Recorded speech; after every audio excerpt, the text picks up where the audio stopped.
செய்தியில் மீரியாமும் ஆரோனும் மோசேயோடு வாக்குவாதம் செய்ததை நாம் பார்க்க போகிறோம்.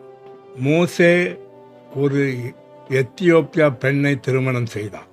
அதன் காரணமாக மீரியாம் மோசேயை எதிர்த்தாள். மீரியாம் மோசேயின் அக்கா. அவளோடு கூட மோசேயின் அண்ணன் ஆரோனும் சேர்ந்து கொண்டார். இருவருமாக சேர்ந்து மோசேயை எதிர்த்தார்கள்.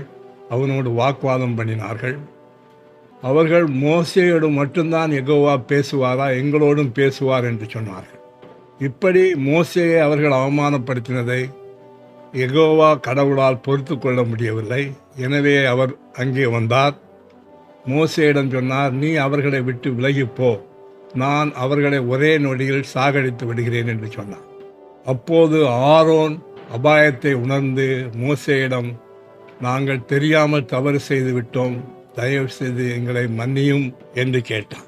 அப்போது மோசே யெகோவாவிடம் முறையிட அவரும் மனமிறங்கி இருவரையும் கொல்லாமல் விட்டுவிட்டார். ஆனால் மீரியாமுக்கு தொழுநோய் வந்தது.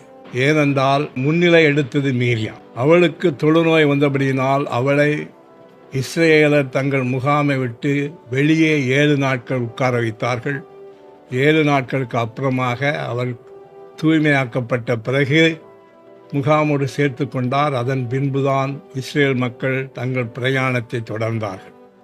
மீரியாமும் ஆரோனும் மோசேயோடு கூட எதிர்த்து பேசி கலகம் செய்தபடியினால் இஸ்ரவேலருடைய பயணம் 1 வாரம் தள்ளி போனது. யெகோவா தேவன் மோசே மேல் அவ்வளவு அக்கறை உள்ளவராக இருந்தார்.